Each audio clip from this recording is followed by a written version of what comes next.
Hi, Dr. Tracey Benson. Hello, Dr. Liz Sweigart. Well, and it's funny is you're partially responsible for that. You are at least 33 and a third percent responsible for the fact that I can in fact be named as Dr. Sweigart. You were on my You did committee. all the work, my Uh, dear. you had to turn up. So I've been struggling with how to ask this question because I'm really interested in how people perceive situations differently than others who are in the same space at the same time, right? Like you and I have the story of how we met. You have the Mm. story of how we met. And each of us is going to have a different perspective on it, which I find really kind of cool. But I have yet to figure out how to ask a question that goes, so Tracey, tell me about what you remember about how we met and got to know each other that doesn't somehow end up eventually sounding like I'm fishing for compliments. So I'm just going to put it out there. Mm. How do you remember how we met and how we've gotten to know each other? Well, how I remember we met, we were both at the BEST conference and we were lost on the campus looking for the building. And I think, I can't remember who asked who, but I think we noticed each other sticking out a little bit like, yeah, like foo.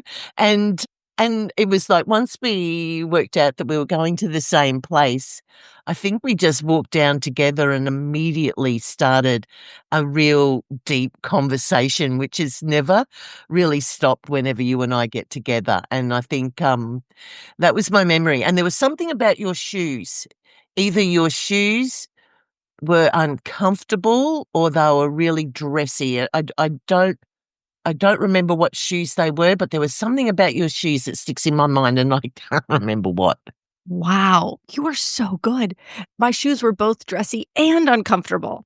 I had made the rookie mistake of wearing new shoes and I had walked. So we were in Brisbane and it was February, which means the equivalent of being in Houston in August.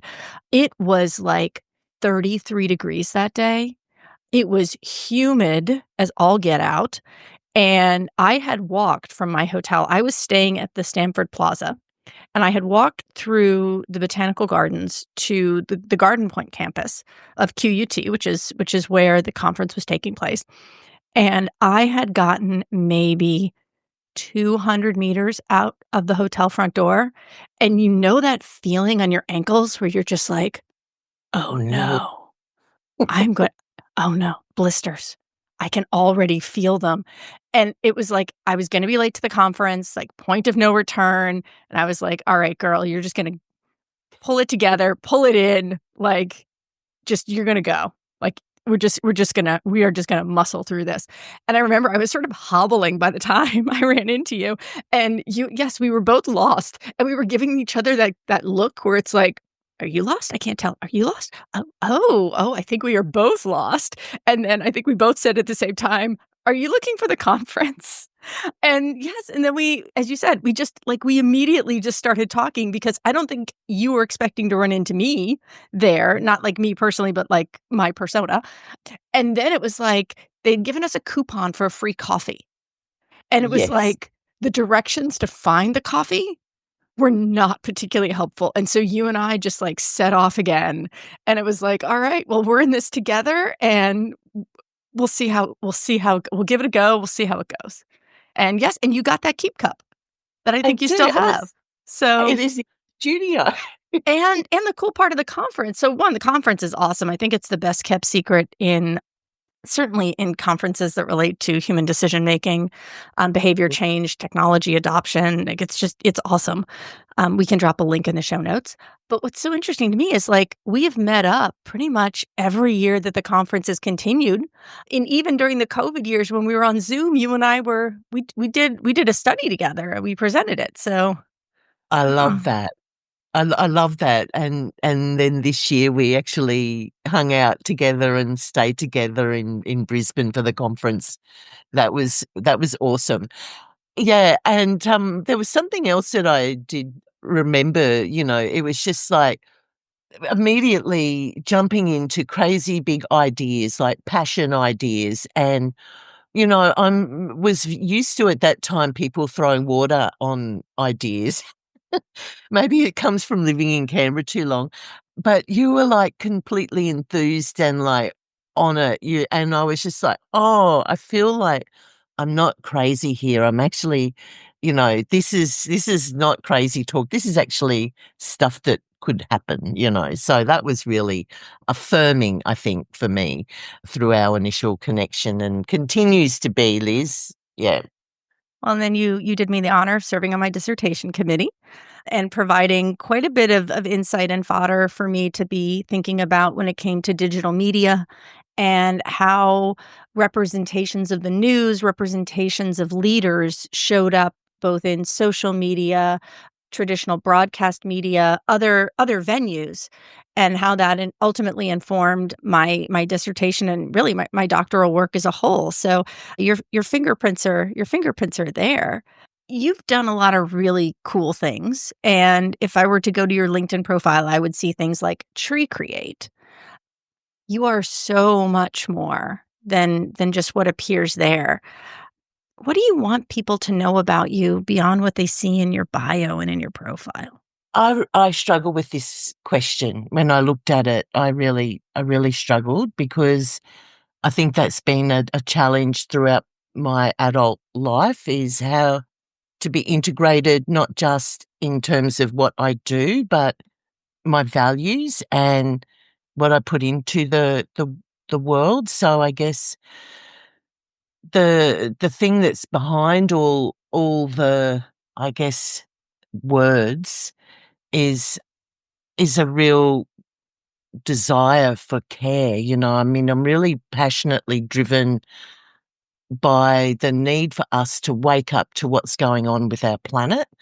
And I mean, maybe that comes through, but it's sort of for me becoming more and more at a practical level where actually I'm working more and more with kids who have climate anxiety. No one talks about that stuff, but I guess yeah, it's a weird thing. What's behind? Because I was like, "Okay, well, there's a lot of things I do that's behind the LinkedIn profile, as you know, and, I'm really drawn to, I guess, the esoteric, which is something that's not talked about a lot I'm also as someone who's, done research into human behavior, I'm also really interested in how the Western system constructs our behavior in terms of health and well-being.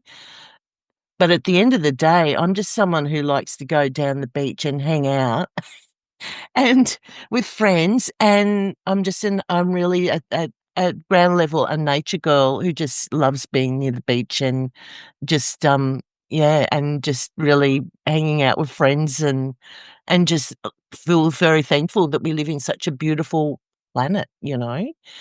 Yeah, I don't know. I really don't know. I like Vegemite on toast.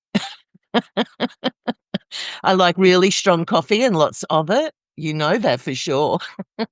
Yeah, so I don't know. What do you think, Liz, that might be? Because you know me pretty well. So what maybe, this is might help me to improve my LinkedIn profile even. Look at you turning it around on me. I'm used to that. That was essentially how we got through my dissertation. So I think you actually summed it up without saying it. The word I think of when I think of you is community. You create community around you. You invite community. I have never seen you push yourself into a community or try you you are so respectful of culture, other people's culture and community. And you do such a beautiful job of acknowledging those who include you in their communities.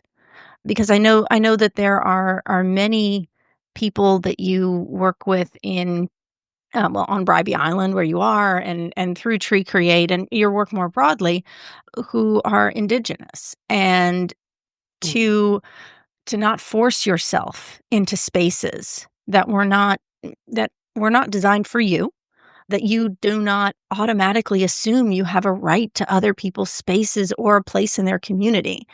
And mm, the way that you hold yourself open to community while at the same time just being so careful and caring and considerate and empathetic for others in their communities. And so I think about you behind all of like behind the degree and the research and all of your social impact work as just someone who cultivates community. It's why I was drawn to you. We made our own little community Yeah. and then we grew it, right? We've found new friends together. So I also though think of something else, and that is your partner. I think Mm, I think of Marty because that is y'all are a dynamic duo. And to see the support you have to do the work that you do. mm. You are in many ways a one woman army, and I know you could snap me like a twig. I know. And and I also know that you do not do it alone. And so I think when I think of you, I think of examples of partnership and I think of examples of community. Yeah, that's really nice, and that rings true too. I mean, I wouldn't be able to do the work I do without Marty, and I think for me that's been, we really are partners in the game, and he's another person that I've been able to, over the years now, over 15 years, throw my crazy ideas at, and for them not to be thrown back with a big bucket of cold water. There's If he thinks they're too outlandish, he usually just goes really quiet.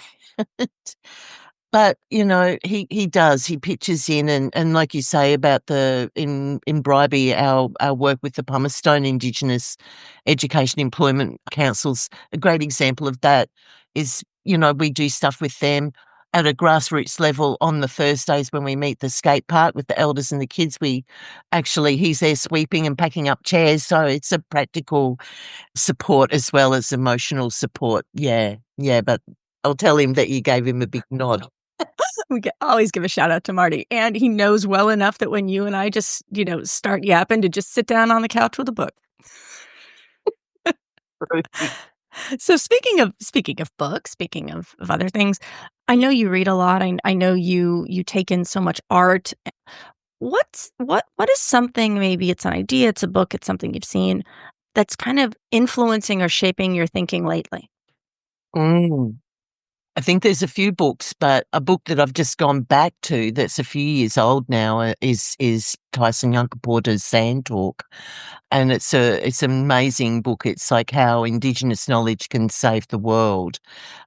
And what I love about this book is he writes in different layers all in the one prose. So he's sitting in the dirt with the elders, carving. Next minute, he's talking about French post-structuralist theory. Next minute, he's jumping back into protocol. And what I've really been looking at, which is through a connection with a collaborator, Lisa Roberts, is his idea around five minds, which I just love. And there's five different ways of thinking, and that's kinship mind, ancestor mind, pattern mind, two others. But I've recently came across a more recent essay of his where he talks about madness theory, and there's a whole emerging field called mad theory. So yes, I think that Sand Talk right now is a book I've went to, gone away, and come back. I think he's an extremely influential writer, and his ideas are amazing. So I know that you do a lot of projects. I know that you've got some big things that you work on. What are you excited about that you're working on right now? This sounds crazy, but I'm actually working on I've got a few bigger projects, the Weaving Water projects later, but I'm actually just working on a project in the studio right now called Baggage, which is it's all about consumption and collections, and at a physical level, it's me addressing my own compulsion to buy handbags from op shops and I'm unpacking that. And now I'm going through the process of cataloging it, but I'm inviting people to come into the studio and share their baggage. And that's starting to get traction. People are coming into the studio asking and at first thinking, "Oh, I've got an old bag I can give you." I'm like, "That's not the baggage I'm looking for. I want you to let go of something that's and in exchange, if people want, they can take one of the many handbags on the pile. So I'm having a lot of fun with that, and it's just sort of going off in different directions. And I've sort of needed to do a project that's a little bit playful, and this is it. I love that. I mean, that as you said, playful, but multi-layered. So Yeah. many layers to that, and as you were describing it, the first thing that came to mind actually was it's actually one of my favorite U2 songs. It is the song a lyric from which gave the title to the album, All That You Can't Leave Behind, and the song is called Walk On, and the line is, "The only baggage you can bring is all that you can't leave behind." And I've carried that with me for years because it's so powerful to think about, what is it that I can leave behind? What is it that Mm, I must take? What is it that I'm compelled to take versus what I'm inspired to take? mm, And I have made the comment before that, when it comes to baggage, there are fees for checking. So whatever, like, you get one carry-on and one personal item. I That's love and it that. better fit in the bin. I Um, love that. and I think about that though in terms of, like, that is, like, what we can bring is what we can't leave behind, and whether that is memories, maybe it's heartbreak, maybe there is baggage we choose to take, and Mm, baggage, like so many other words, is not inherently pejorative. So, what do I think about when I think about the baggage that I can't leave behind and therefore I must take with me? And what is it that I can let go of or set down? And for me, it's thinking about it as setting it down as opposed to abandoning it. yeah. Because one, I don't know that I ever will fully abandon any of it, but I Mm, can set it down and I can leave it behind. Doesn't mean I mhm, won't ever circle back for it.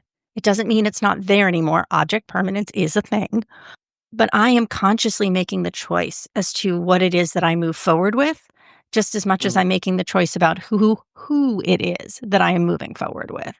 So I can't wait to see, like, more about this project come to life, and I'm curious, how do you see kind of putting it out into the world kind of more broadly Mm. as it evolves?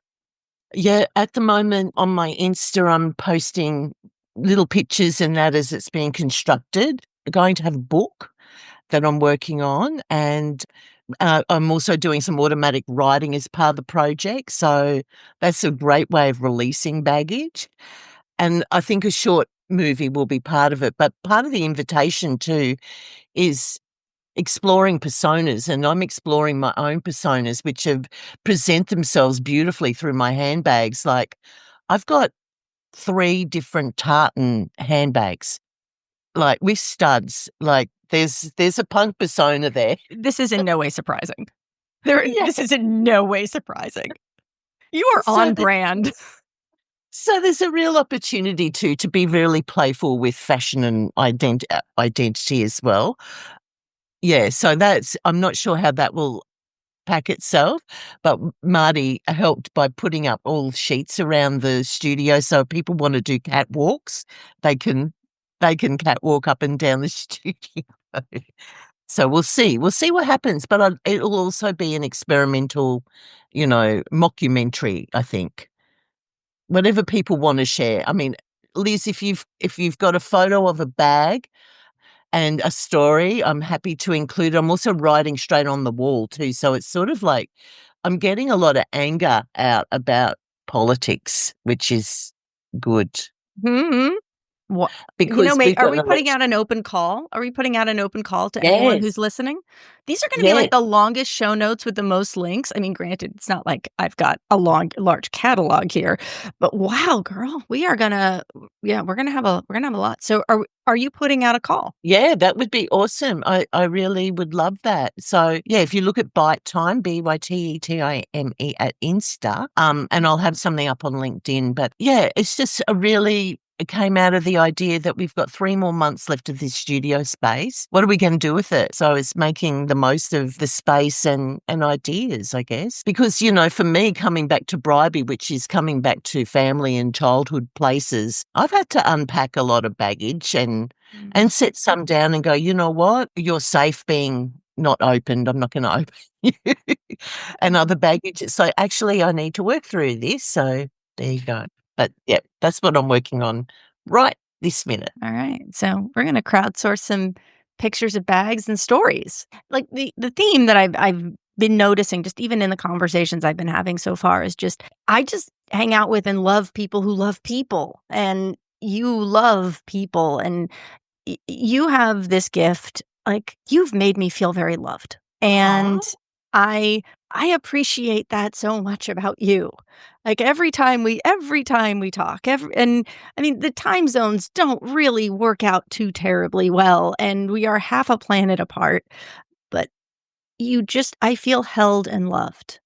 And so I think everybody should wanna hang out with you, and I'm sure by this point, everybody who's listening does. And I'm curious, who are the folks that you wanna talk to right now? I'll talk to anybody that actually has hope that we're in a mess, but we can see our way through it. Like, I think at the moment there's so much doomsday stuff, and I don't want to be Pollyanna, but I love talking to people who have ideas and ways of thinking about the future, and the wackier the better. Uh, I love wacky, and I love, and you're a people person too, Liz. So I love ways of thinking about how do we connect community and actually feel strong together in times where, you know, climate, politics, war, we're really in a very anxious place. So how do we come together and, like you say, hold each other, in the face of all of that stuff? Yeah. I think if you were gonna have a banner headline, it really is "The wackier, the better." Don't tempt me. I'll go on to Canva and make a postcard right now. Tracey, thank you for this. Thank you for the conversation. Thank you for your friendship, your support as a mentor, as a, academic role model in what how you can do research and put work out into the world that isn't it's not stale, it's fresh, and it's meaningful, and how to be academic, but not necessarily be an academic. And I just appreciate that, and yeah, big hugs to Marty. Oh, big hugs to you, Liz. I love what you do, and I love that you're doing this podcast. I'm looking forward to listening to all the episodes because you have certainly got some very interesting connections all around the world, So I think people attract each other as well, I think. Yeah. We do. And I am looking forward to our next meetup, hopefully before the conference next year. But That yeah, would be I can't wait to hang out again. that'd be Thank you so cool. I'm gonna much. put a proposal in this for next year. Absolutely. Thanks again. Thank you, lovely.